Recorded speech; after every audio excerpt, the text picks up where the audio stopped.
Thank you for listening to this episode of Making the Argument with Nick Freitas. I am producer Hamilton, and typically when I open the show it's because the team isn't in the studio, but today we are with a special guest as well. Interesting topic. There was a tweet that Nick put out just a couple of weeks ago, and it was homeschool your kids. It created quite a bit of controversy, and we're going to talk about that today. But Nick, why don't you go ahead and introduce everyone? Well, as always, I'm your host, Nick Freitas, member of the Virginia House of Delegates, but other than that, a good person. With me, my beautiful, lovely wife, Queen of the Bees, Tina. Hello. Our resident historian and political prognosticator, Christian Hines. Hello.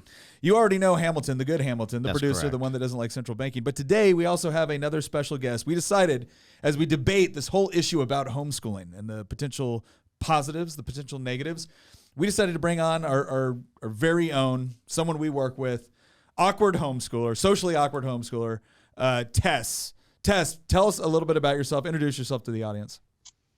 Hi, so my name is Tess Camioni. I was homeschooled. I am 21. I am the social media girl for the Tuttle Twins book series. If you don't know anything about them, you should. They're a great homeschooling resource. Other than that, yeah, I'm just your awkward homeschool kid. So. No, I like how that's. I'm Tess, and I was homeschooled. Yeah. No, that's great. You know, I got to tell you, it's been. I mean, we've worked with Tess now for a while, and she does an excellent job, excellent representation of the benefits of homeschool. So, all right, Hamilton, I'm going to hand it back over to you so you can start grilling us with questions. Nick, I got a quick question for you about this tweet because it did create quite a bit of controversy. It was, I would call it semi-viral. Mm-hmm. There was a lot of hate from the left that came. No. Impossible.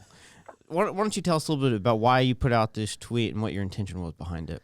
Well, look, with everything that's going on right now within our education system, and we just talked about this in the last episode. We talked about, you know, this one teacher in Hawaii that was going on social media and with full moral conviction and outrage, accusing the right of essentially undermining public schools specifically, but also suggesting that when we were talking about how, gosh, you know, it might be inappropriate to talk about gender ideology and sexuality with third graders, he came out and said, you know, this is all the right just projecting. They're the ones that want to do this. They're the ones that want to push, you know, sex on kids, and they're just trying to project it onto us. And then, got arrested for raping a 13-year-old boy, right? Because that's what statutory rape is. It's rape. Videoing it, filming it, and then sharing it with another teacher in Pennsylvania. And it turns out this wasn't the first time he had done something like this. He also got caught with other forms of child pornography, not just the one that he was making and abusing this student. And we also talked about some other instances of schools getting caught red-handed, pushing things like critical race theory onto our teachers, right, onto our students via the teachers and the training the teachers have to go through, while at the same time telling us they're not doing it. And so when you look at everything that's going on, it is perfectly understandable why parents would want to seek options outside of the government-run school system. Certainly. And there's a ton of options out there, right? There's private sector options, there's co-ops, there's learning pods, there's everything. The reason why I said homeschool your kids was essentially to really start that controversy and that debate, because I also wanted to see what the left's response was going to be. And like you said, it was kind of the typical unhinged response we've grown to expect from anybody that is willing to push back against the government narrative with respect to what education should look like. Sure. And so that's what I wanted. I wanted people to ask questions so that we could come back and give responses to people that were genuinely interested. We had some people that were upset by the comment because they're like, well, I have to work. How am I supposed to do that? And you know what? That's fair. Let's discuss that. And let's discuss what resources are available now that certainly weren't available, you know, maybe 10, 15, 20 years ago. And I also wanted people to see what the left's response would be, because if you want a demonstration of the ignorance that is necessary for bigotry to thrive, go look at some of the comments on that. Yeah, absolutely. One of the things that really caught me off guard, and it makes sense, but it's not something you might think about on a regular basis. There are many of us who may be pro homeschooling, but at the same time find it incomprehensible that they would have time or to be able to financially homeschool and work at the same time. And so, you know, when I saw those, I said to myself, well, it would be great if we could bring our audience some of the experience that the three of y'all have had, because Christian and I we're not homeschooled. So we brought in our resident homeschooler, Tess, to help us out with this subject. But give some of those details as to how y'all accomplish this and how others might be able to as well. But before we do that, I want to go through a couple of the responses that this tweet got. Here's the first one. And let me remind everyone about what you said. All you said was homeschool your kids. And then someone responded with, and thereby cripple them socially, indoctrinate them fully, ensure they never question your dogma, never learn to deal with anyone other, never have an opportunity to learn about anything that contradicts your limited worldview. Tess, I want to go to you on this one and get your thoughts on this response. Was that your experience, Tess? Not at all. I find it absolutely hilarious that those are always the points that people jump to. Here's my thing. With homeschooling, you are going to get whatever you put into it, right? So like if you want your kids to be socially awkward and you want to indoctrinate them, and let me pause on indoctrinate, because everyone indoctrinates everyone. Like any form of education can be viewed as indoctrination. So I'd rather be the one indoctrinating my kids than having someone else do it. Anyway, social awkwardness and not any experience with the other. That was not my experience at all. I got out there. I got to do all sorts of things. Homeschooling gave my family the opportunity to travel the world. I got to know all different sorts of cultures, and I met people that had very different lived experiences than mine because of homeschooling, not in spite of it. Sure. Well, and I think it's interesting too. So whenever someone levels a critique at homeschooling, if you look at the sort of things he did, it's because they have an impression in their mind, not because they know. They have an impression in their mind of what homeschooling is. Now, here's my question. If his real concern, and I think he said, like pushing a particular dogma, not allowing for any sort of, dissent, and you're right, because a government-run school would never do those things. Oh, they don't push dogma at all? Oh, gosh, we've never, there's been no instance in world history of a government-run educational institution pushing a particular dogma, otherizing other people, refusing to show different perspectives on a particular issue. Right? Oh, no, that never happens in government-run educational institutions. Like, how removed you have, like, what was one of my common responses on that thread? Whenever somebody would say something like that, where did you learn that? Where did you learn that? Because if you looked at some of the just straight up ignorant responses that they were making to this whole concept of homeschooling, I know where they learned it. They learned it from the educational institutions that have taught them to think about this in a particular way. Or some of them would occasionally go on and be like, oh, well, I know some homeschoolers. Or some public school teachers came on and said, well, we had homeschoolers come in after the pandemic and they were way behind the other students. And you're looking at all this like, okay, so what you're now telling me is that the way that you process this information is you take your limited knowledge of a very, very small sample set and then project onto everybody that's doing homeschooling, despite the fact that we have the numbers to demonstrate that actually homeschool students tend to do very well with respect to getting into institutions of higher education. They tend to do very well in the workforce because they're used to actually interacting with adults and a variety of students, different age groups. So we have that data, but you're willing to dismiss all of that because you had a particular impression with respect to either, a nephew you had or a kid that came into your, middle school class after the pandemic, which, oh, by the way, might not have been put in a position where they were voluntarily homeschooled, but had to homeschool because the government schools shut down. So this is what's so frustrating is every critique he launched against homeschool could just as easily, and I would say in many cases even more effectively, be launched at the public school system. Sure. Go ahead, Tess. Oh, my question is just, he claims that your children will never question you if you homeschool them. Does he have children? Because children are ever questioning and ever rebellious, despite whether or not they were educated formally or homeschooled. Like, I know I gave my parents hell. So I don't know what he means there. Well, it strikes me that this guy is probably one of those folks on the side of the road holding those signs telling you not to have children. And the people in that scenario, they depend on the public school system. Since they're not having their own children, they need to indoctrinate yours. And that's the way they recruit for their future leaders. But, one point I was going to make is it's hilarious to me that his whole entire comment, it speaks of anyone other.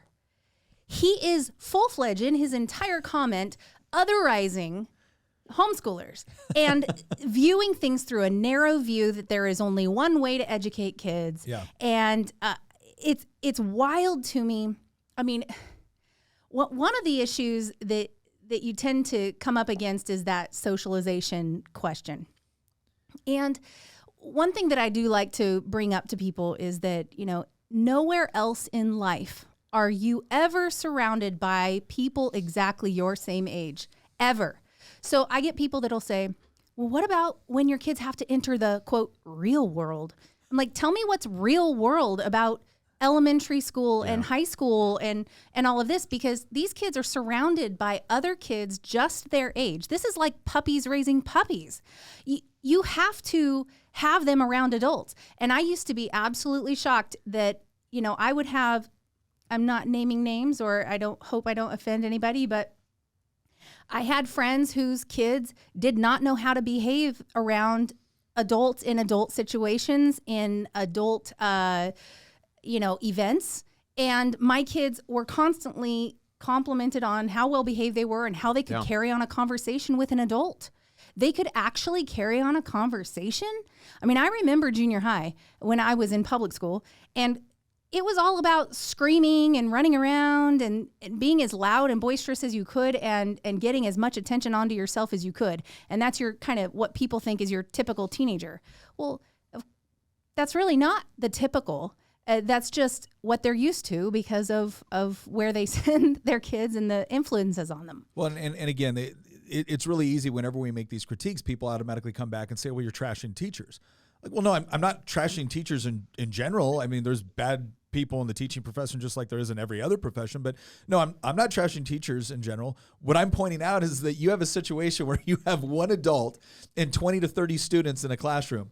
Who do you think has an opportunity to actually question more with respect to the curriculum or why they're studying it? Do you think it's the 3 to 4 kids in a homeschool setting, or do you think it's the 30 kids in a setting where the teacher has 40 minutes with them before they move on to their next class, and they all have to do it within this rigid time frame? Not to mention the fact that, okay, let's be honest and let's look at what was the origins of a lot of the way that we organize mass education in this country. It wasn't designed to create independent, free-thinking entrepreneurs and problem solvers. It was designed to create really good factory workers and conscripts. So spare me your critique that a mass education system that, I mean, think about it. Like, just as Tina was explaining, you show up, you sit in your class, you're with your other people, you learn this particular topic, you have a rigid schedule, you move on to the next class with another group of people. I mean, this sounds like rote memorization and factory work. It doesn't sound like institutionalized. Yeah, the word that I can use to describe a lot of the mentality that's coming out of our school systems right now is institutionalized. Because they have been in an institution from 4 years old on up till they're 18ish, and then they go on to higher education, which is again an institutional situation. The idea that there's a lot of free thinking going on there is absurd. Absolutely absurd. And the thing too, and once again, in defense of a lot of our teachers within the public education system, a lot of us teachers know it and they don't like it and they're frustrated by it. Moving on to our next response. Here's a better idea, Nick. Let's make it safe for children to go to school, and while we are at it, let's teach them actual U.S. history. And you had gotten in a kind of a back and forth thread on this post with someone else discussing school choice. Seriously, I don't disagree with any of that. Let's make them safe. How about you get your Democrat leaders to actually vote yes on things that would make these kids safe? How about that? I mean that is part of it. Like by make our schools safe. First of all, I don't know what you mean by that. I know what I mean by it. I love the hashtag that this person used. Vote blue to save our kids. Gun reform now. We know what their version of safe. Yeah. No. I'll tell you. I'm laughing in respect to the looming Dobbs decision that might be coming down. Yeah. soon. Well, and again, hold on. I will tell you where there is never a school shooting ever. At My your house at my kids' school. Yeah. Nope. Yeah. No school shootings. So my kids are safe. By the way, I've been quiet most of this episode. There's two things that I wanted to bring up. I wish I could have brought it up in a previous segment. First one, it's no surprise that we got as much hate as we did on Twitter. There was a study done, and I wish that I could pull it up, but I can't. I remember the number, though, that said if Twitter was a congressional district, it would have a partisan lean about the same as, I think it's like California's 37th congressional district, which is like Burbank. So Wow. that should tell you everything you need to know about Twitter.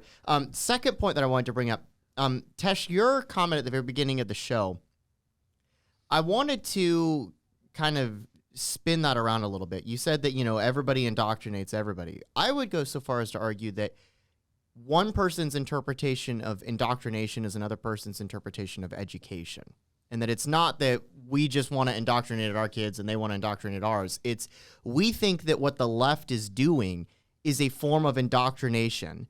And admittedly, the left probably thinks that we indoctrinate as well. The difference is that I would argue that reality has a conservative bias and that what conservatives want to teach their children are actual practical skills that will enable them to succeed in life, whereas the left wants to, from my point of view, indoctrinate people into believing things about race and gender that will make them end up hating their neighbors and being very unproductive people. So I just wanted to add that because that's something that you get the left attacking all the time. I know so many people on the left that usually it'll be for, they're very anti-religious, or it'll be they're very anti-gun, or they're very anti-free market, or usually all three, right? But I've seen so many people on the left that think that anybody who wants to raise their kid into believing that the free market system works and that you can end up achieving what you want to achieve if you work hard enough,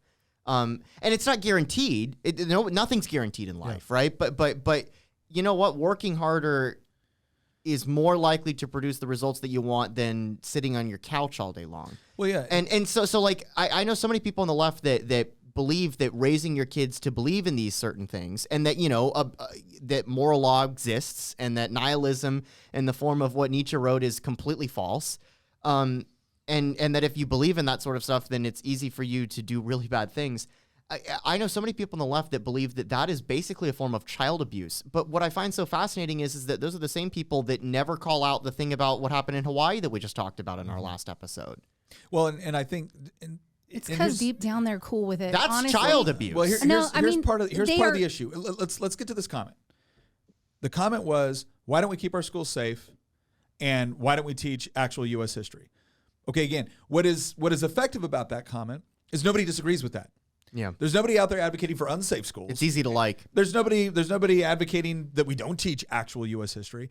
But what is being betrayed in all this, and this is the part that's frustrating, as soon as they put hashtag gun reform, they've just told us what they believe. What they believe is that guns are the problem, not a lack of security at our schools, not a lack of kids being brought up properly to respect human life. No, it's just the gun. It's the inanimate object. So her version of making schools safe is to disarm people that have never done anything wrong with a gun. Right? Well, that's a pretty distinct difference.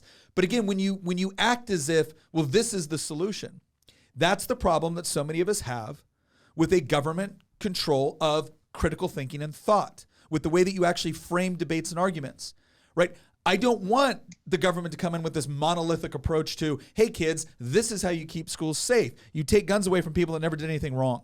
Hey, kids, this is actual U.S. history. Whatever the 1619 Project says is actual U.S. history. That last one I'm more scared about than anything else, because when the government is put in charge of teaching your children history, they're going to get a version of history that is very pro-government. Yeah. Well, Nick, in that Which thread, they have been. I think that's a really key point to make. Like, this person is very upset about actual history being taught in schools, but the Department of Education is in charge of what's being taught in schools. Yeah. So what's her problem with homeschooling when her issue is the history curriculum being taught in her public institutions? Yeah. Like, Point. the government has been in charge of history.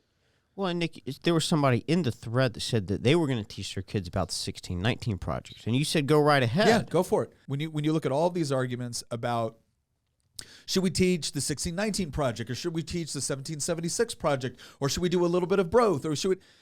Here's the big difference. It's not a question so much of do you teach this curriculum or that curriculum. It's a question of who gets to decide. Right. And the amazing part is those of us like in the homeschool community, you don't see any of us going out to liberal parents and saying, I'm going to force you by government mandate to homeschool your kids with this curriculum. We don't do that. We want options because we honestly believe that in a truly, in an environment where you can have critical thinking and an environment where you can have choice and options and freedom of thought and freedom of association, that the best ideas are most likely to rise to the top. Doesn't mean it always happens. They're the ones in favor of an institutional approach toward, no, we as the experts have decided what the right answer is with respect to race or gender ideology or U.S. history. And therefore, and the proper way in order to convey these ideas through an educational institution. And therefore, we will impose it on you. And if you don't like it, you're mean, you're ignorant, and you're a bigot. Their whole argument for what they believe, right, provides all the evidence I need to say I don't want it for my children. Sure. Another point I would like to point out is one of the hashtags here is vote blue to save our kids.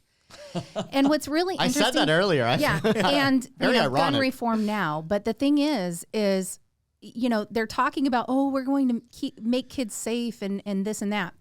The very same people who push all of this stuff are the very same people that want to defund the police. They're the very same people who don't want school resource officers.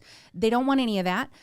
They're letting people out on parole. They're letting people, go and reoffend. They're just typically very soft on crime, soft on crimes toward children and child molestation and things of that nature. They're really soft on pedophiles. And you could just look at the data. It's amazing to me how they will bend over backwards to get a criminal out, or to advocate on behalf of murderers. And then at the same time, at the other side of their mouth, they're like, we need to disarm these law-abiding people. Well, I think and then when the criminal does whatever the criminal does, they're like, oh, this poor criminal. Yeah. Well, I think it's interesting. The same people that think that chemical castration for a convicted pedophile is inhumane, but chemical castration for a gender-confused adolescent is affirming. Right. Sorry, don't lecture to me about trying to save the kids. Right. Well, and not only that, but these are also the very same people that advocate for aborting millions of babies. So, yeah. All right, this next comment or reply to our initial tweet was probably the most common response that I saw the entire time. It's also the one that I think got the most interaction from those on the left in response to yours.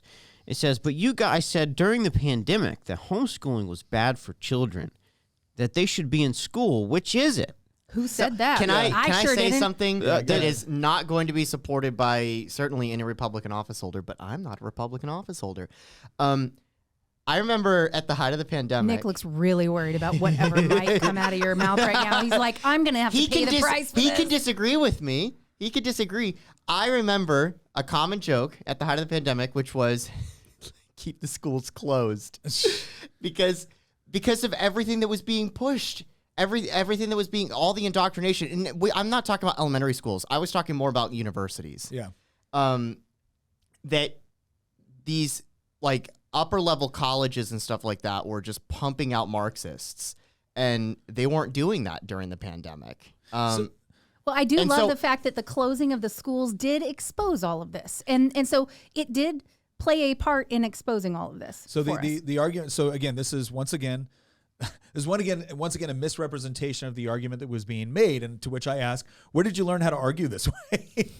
Right? Because I went to public school. Because my kids, and I'm willing to bet Tess, can spot the logical fallacy in what's being made, where it's like, well, you said homeschooling is bad and kids need to be back in schools. Well, first of all, not everyone said it certainly the way that they're implying. Secondly, I don't recall anyone saying homeschool was bad. Virtual classroom. I think what a lot of people were saying was, wait a second, You've taken a bunch of parents who didn't choose to homeschool, didn't have another option, and you took away essentially the only option they had and then tried to replace it with virtual learning as opposed to being in the classroom. And then when parents came up with options like small learning pods and things like that where they could get in-person learning, They were racist and bigots who are the for people doing that that. came in to try to shut it down? It was teachers' unions.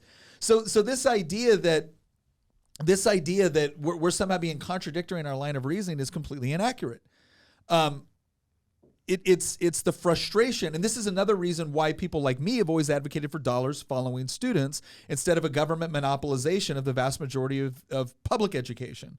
If dollars follow students, and all of a sudden, being in a classroom with 30 other students is not conducive because you have a pandemic, well then the education for my child doesn't stop. I can immediately find other options in order to meet that demand. But if all of a sudden it's like, this is your only option and now it's gone, or we're going to replace it with some, again, the virtual learning component, which was not set up to work effectively in a lot of areas. Yeah, and there were a lot of teachers that weren't even showing up. And that was the point that we were making. And we had to keep paying for it. Yeah. Right. Our taxes still paid for it. Yeah. And Even though the schools were closed. By the way, that's actually a really interesting point. I don't think she realizes you could literally flip the script on what she wrote. But this tweet got over 4,000 likes that was directed at you. Yeah. You could literally flip the script. I'm old enough to remember that it was Democrat politicians in unions that are overwhelmingly Democrat, at least the leadership level, that fought tooth and nail to keep every single school shut down. It was like in Chicago, they were closed until like a year later, over a year later, I think. They fought tooth and nail to keep everything shut down, right? And the moment that the response from parents was, okay, well, if you're going to shut down my public school, then I'm going to take them somewhere else. No, you're not allowed to do that. Yeah.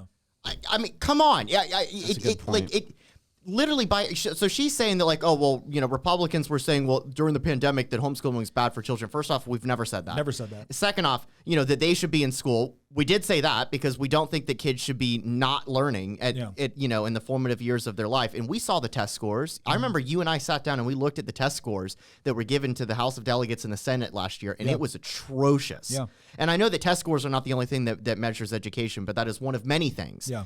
And it is the gall of somebody like this, who, by the way, their headline includes pro-choice, pro-democracy, anti-GQP. Yeah. So clearly a rational thinker, right? Oh, yeah. The gall of this person to say this when using her own logic, it was leftist politicians and teachers unions that shut down the entire educational system in the whole country.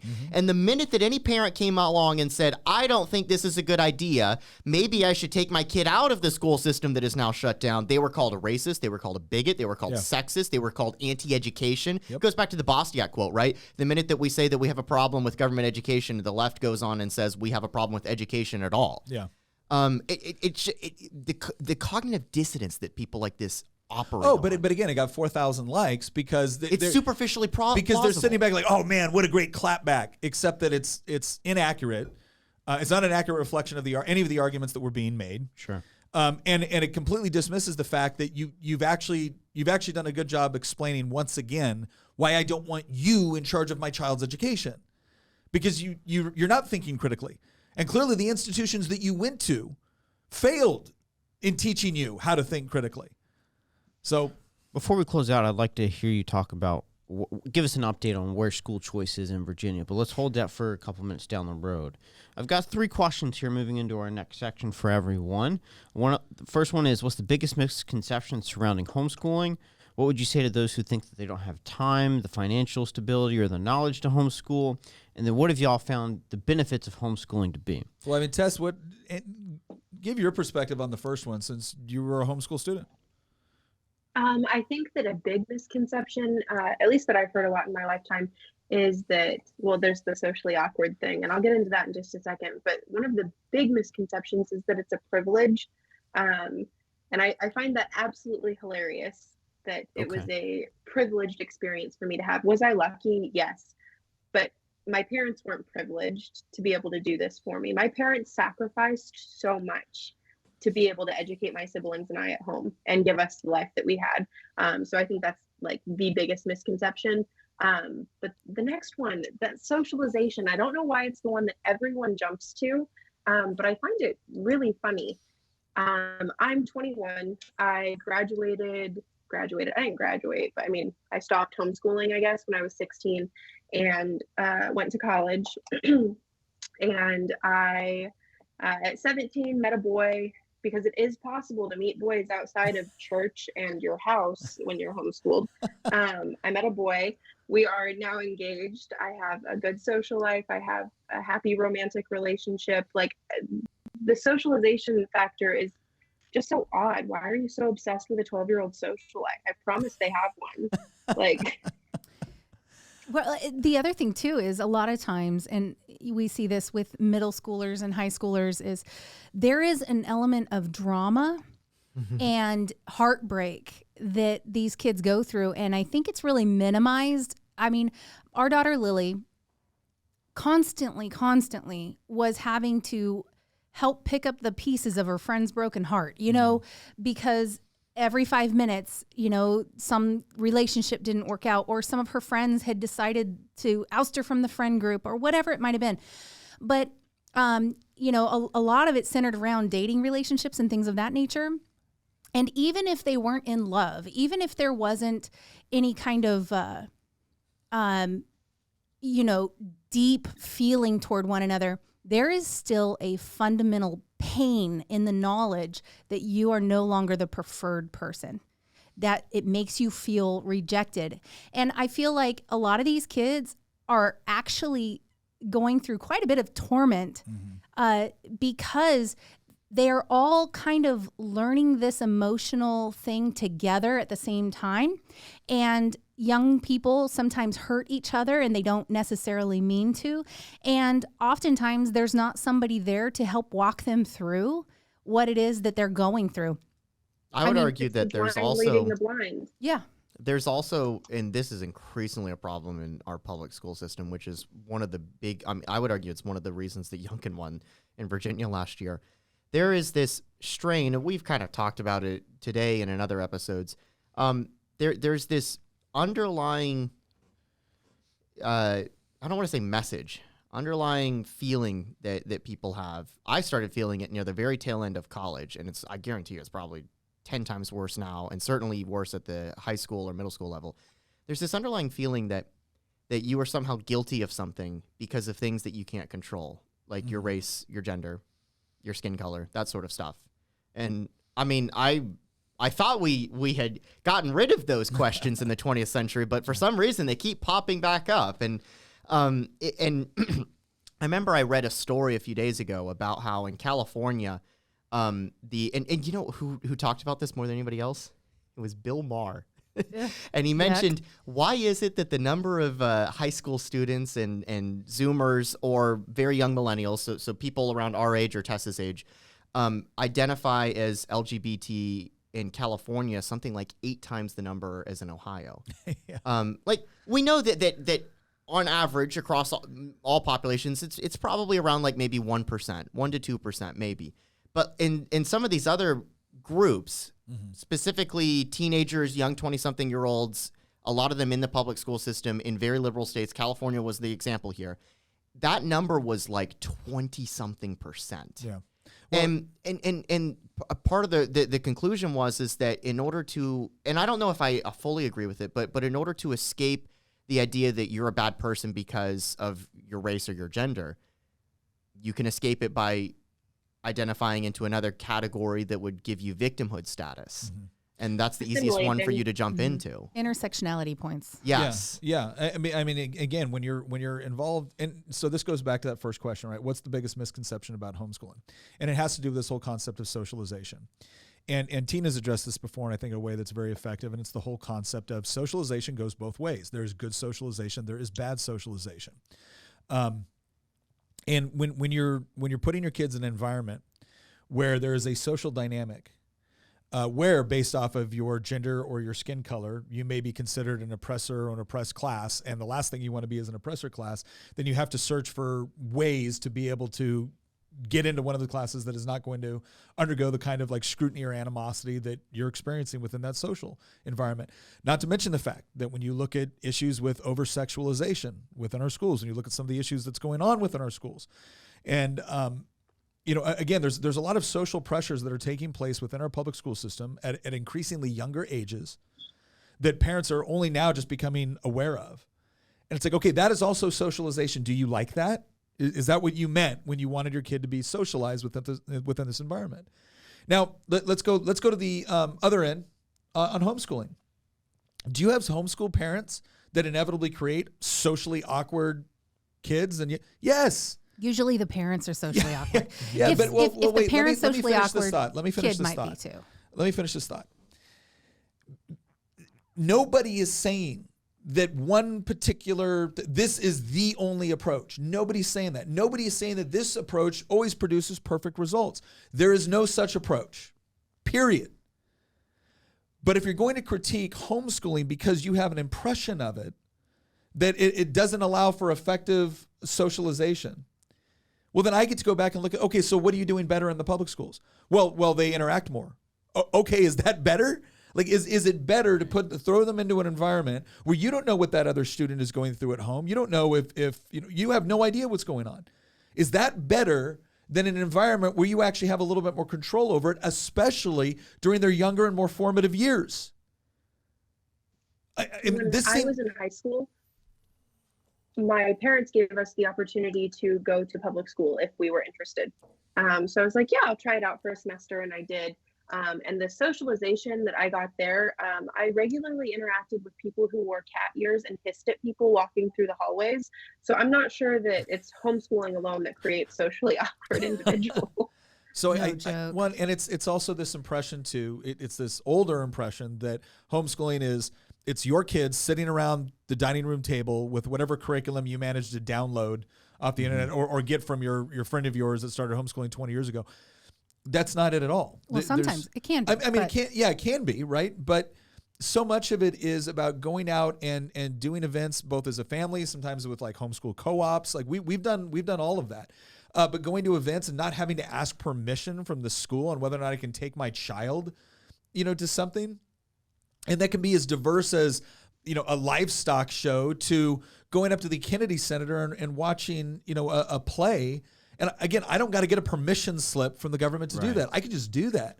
Or if there's a unique opportunity that, we've experienced just by the nature of one of the things I do, which is being in the General Assembly, I don't got to ask permission from the school for my kid to come down and actually spend time interning within the General Assembly and learning how their government works. And again, when they're in that environment, it's not something where it's like, okay, here's a group of 13 and 14-year-olds, just interact. No, you can provide a safe environment where they're actually interacting with people younger than them, older than them, the same age as them. A much better reflection of what real life looks like after you leave the public education system. Because never again will you be in this, or I should say in very, very few instances, will you ever be in a situation where it's like, okay, everyone, line up according to your age group, and this is how you're going to go through the rest of your life. That just doesn't happen. Yeah. That's a good point. I joined the workforce when I was 15. I had two jobs. I worked at a designer shoe store and a perfume store in the mall where I lived. And I worked from around 9 a.m. to around 8 p.m. every day for a very long time. And the people that I worked with were in their 30s. And I learned so much. Homeschooling gave me the ability to join the workforce early and learn what I liked about working and learn the pieces of myself that maybe weren't great assets to carry into the workforce. I can't stop thinking about the thing that Tina said, that there's never going to be another time where kids are with their age group alone. That just doesn't happen in the real world. Well, just another interesting point to that, you go through college, and Christian can probably speak to this as well, and every single moment of that experience, you are around someone. You around classmates, clubs, whatever it might be, and then as soon as you graduate, those people aren't around anymore. And that, honestly, that's one of the hardest things for someone who just graduated college to get over, because you have that roommate that you hung out with all the time, that you confided in, that you studied with, that you grew with, and then you graduate, and those people aren't around anymore. And so this whole idea that you've got to be around people all the time to grow, I just don't think it's right. No, I agree. What were the other two questions? Because Yeah. I would love to hear y'all speak about, financially, those who think they may not be able to do this, what that experience has been like. Well, I mean, when we started homeschooling, I was still in the military. So it's not like we were raking in the dough. I was No. and I was a non-commissioned officer. It's not like I was a major or something It like did that. require. You weren't a 5-star general? It did require one parent to be present.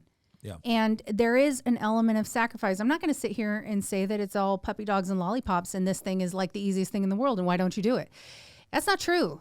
It requires sacrifice. And the thing is that when you see what's going on, and one of the catalysts that pushed us to homeschool, I shared the story a long time ago about her kindergarten teacher pushing on the whole voting thing and back during Obama. And it's just the idea that, oh my gosh, not only do we not get any time with our kids, they used to get off the bus at like 4:45 in the afternoon. I put them on the bus at 7:30 in the morning. By the time I get them home, I'm giving them a snack. They've got to do schoolwork again, because apparently they can't get it done in the 8 hours that they're at school. Yeah. So they got to send 3 hours of homework home. And then they've got to have dinner. And then maybe we visit a little bit, maybe go to some sports events or whatever we've got, scheduled for them. And you get zero time with your kids. And here's the thing. Stuff is great. Lots of stuff, stuff is fun. Stuff can make your life fun, material things.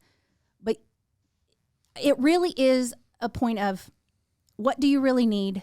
Mm-hmm. And what can you do without in order to sacrifice? And sacrificing isn't fun. Yeah. And there are elements of homeschooling that are really hard. And I'm not going to sit here and sugarcoat it and make it, put on the rose-colored glasses and act like it's the easiest thing in the world, because it's not. And we've had our various times where there was, some struggles, needing a breakthrough with reading or whatever it might have been. But the point of the matter is, you have to decide for yourself if it's worth it and make the sacrifices that need to be made in order to do that. And I've done that. I could have rejoined the workforce and brought in paychecks and I chose not to. I chose to stay home and raise my kids and homeschool them and actually actively homeschool. And it is tough. You're putting your own things on hold. Well, and so that the whole idea that, this is easy. Yeah, it's easy if you've got a parent to stay at home to do it. So you have to decide with you and the other parent, which one of you is more value outside in the workforce, which one of you can be home. Can you work from home? Because working from home is a good solution to that. And I think that society now really lends itself to working from home because of all the connectivity we have nowadays. So I would say that for us, it was cost prohibitive to send them to private school, but it was out of the question to do public school anymore. We had realized that it was just no longer okay. And so we did our best with the homeschooling, and I feel like it's working out beautifully. Our kids are great. And we have really, really strong connections with our kids and good relationships and good dialogue. I mean, we actually spend time together. Yeah. I want to point out, because Tina just said it, Tess said it as well, this whole idea that, you're privileged to be able to homeschool. And we have this constant, there's this constant narrative in society nowadays that whenever they assign to privilege that which was achieved through hard work and sacrifice. And that's so frustrating. And it's actually a horrible outlook on life, because you go around believing that everything's just the luck of the draw, roll the dice. Well, I guess those people are really lucky. Or they worked 14 hours a day, right? Or they made a choice that yielded positive results. Here's what I'm going to say about homeschooling from a financial standpoint, because a lot of people were upset about this, who I think weren't necessarily anti-homeschool, but they're mad that they felt like I was saying, homeschool your kids, as if I don't understand the problems or the difficulties or the sacrifices associated with it. There's three categories of people fall into. There's the people that financially, absolutely, no doubt, can do it. They can totally afford to do it, and they don't want to, so they don't, right? These are the people that don't homeschool. There's people that it represents a sacrifice It represents giving something up that they don't necessarily want to, and so they make a conscious decision, right? So category 1, you can absolutely do it. You don't even got to give anything up really to do it. You just choose not to. The other category is, yeah, it's going to take a little bit of sacrifice, but you can pull it off. Then the third category is people that absolutely, financially, they cannot do it. They cannot do it. They have to have 2 incomes. They cannot do it. There's an answer for each one of those, right? Okay. Now in the first 2, again, it's a question of what do you, and again, if you're providing a good educational outcome for your kids, I'm not telling you to homeschool. Right. We're not telling anybody that. Yeah, we're not telling anyone what you got to do. But if you are unsatisfied with the educational opportunities that you have and you fall in one of those top 2 categories, I'm going to say then you've made a choice, right? You've made a choice, and you didn't prioritize the education. I'm sorry. I mean, I don't mean to be offensive, but I don't get it logically. I don't see how you get around that. The third category, the people that genuinely are in a situation where they can't, they would love to be able to do this and they can't do it. This is one of the reasons why we fight so hard for dollars following students, is because in Virginia, there's $10,000 between state, local, and federal dollars on average in Virginia, $10,000 per year allocated to the education of your child. Now, we can allocate that money a number of ways. Right now, what we do is we take it and we give it to a local school division, and a school board comes up with a budget, and a board of supervisors approves it, and then that's it. And that's how the money's allocated. And if they decided the most important thing that day was a new football stadium, that's what you get. And if they decided it was something else, that's what you get.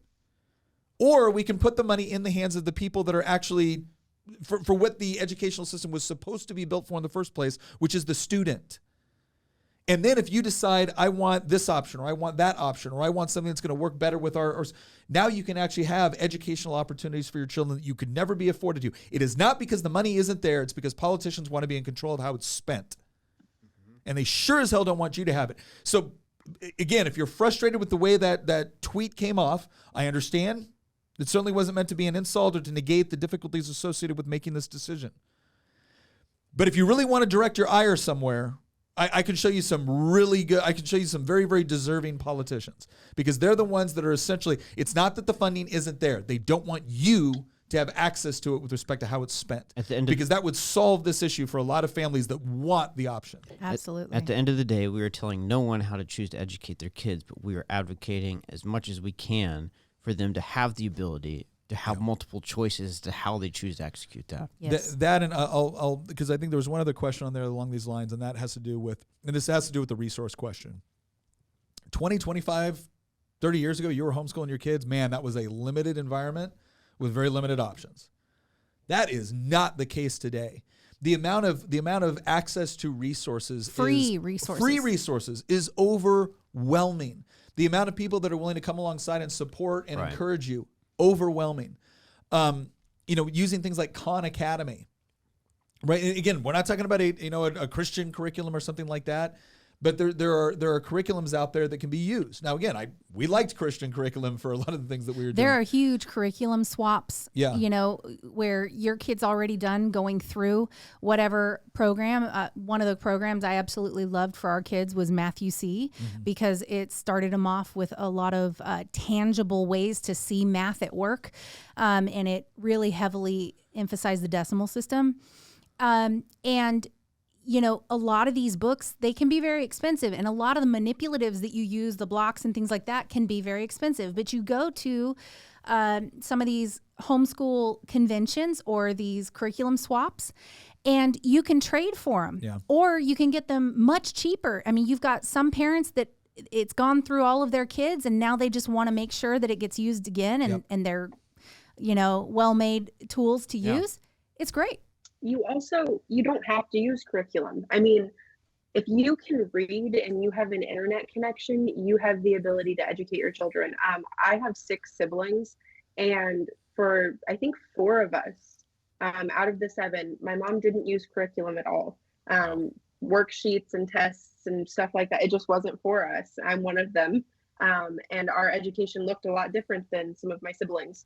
That doesn't mean that I can't read or do math, but it's customizable. Like, if you have an internet connection, you can educate your kids. Oh, there is so much free knowledge out there. I think that's another big misconception, is the idea that when people start homeschool, what they do is they look at what the public school is doing and they're like, I have no idea how to replicate that at home.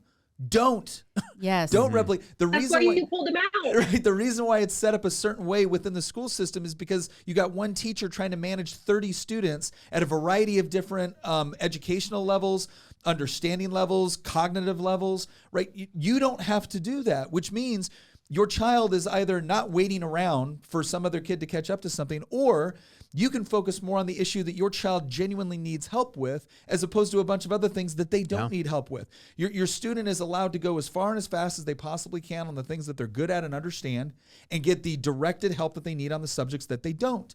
And when one curriculum isn't working, you switch it out for another one. I don't got to lobby my school board to say that math book is not working for my oldest daughter, but this one does, so I'm using that one. Absolutely. We had an issue with Lily where we struggled with the multiplication tables, and we didn't realize that she struggled with it until we were all the way to division.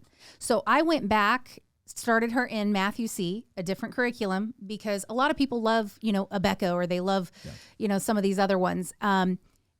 It wasn't for us. Matthew C was the one that worked for her because she could feel it, she could see it, she could manipulate it. Yeah. And it was interesting because we basically made it through basically relearned all of her multiplication tables in half a year, and then caught all the way back up to where she was right where she needed to be again.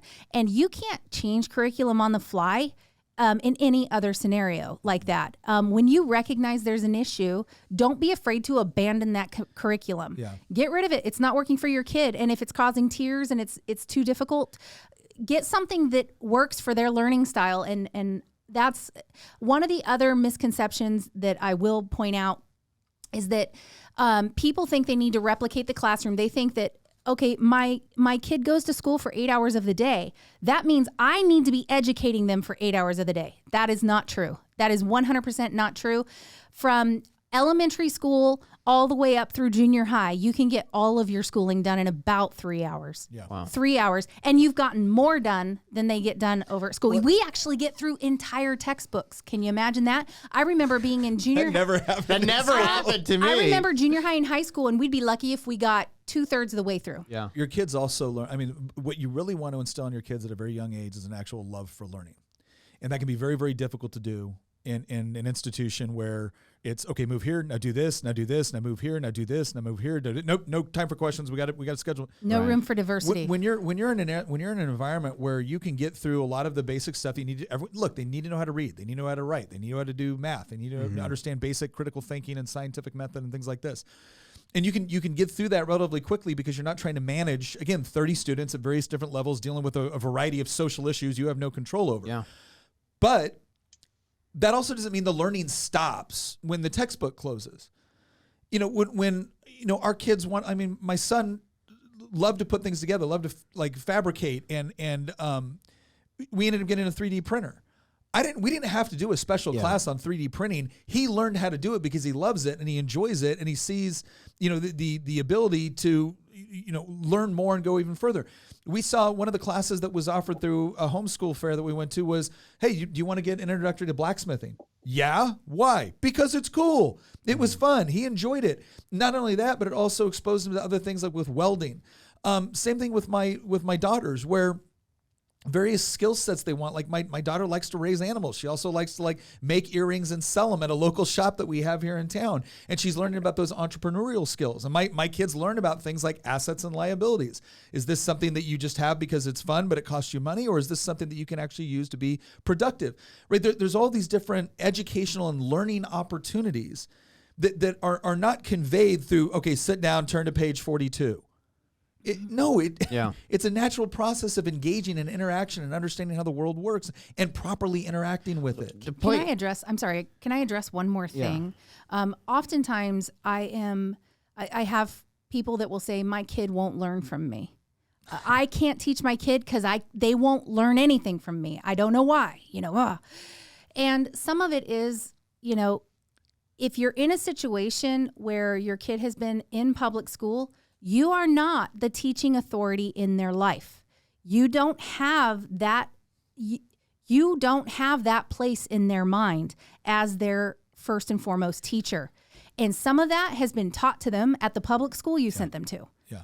And so you're being undermined, and that's how you know you're being undermined is when your kid will not learn from you. When you see video of a teacher in the classroom talking about how most of your parents are idiots. Right. And when you see some of those teachers going online on Twitter and responding to this going like, well, the parents are going to do what I do. I've got a master's degree. Right.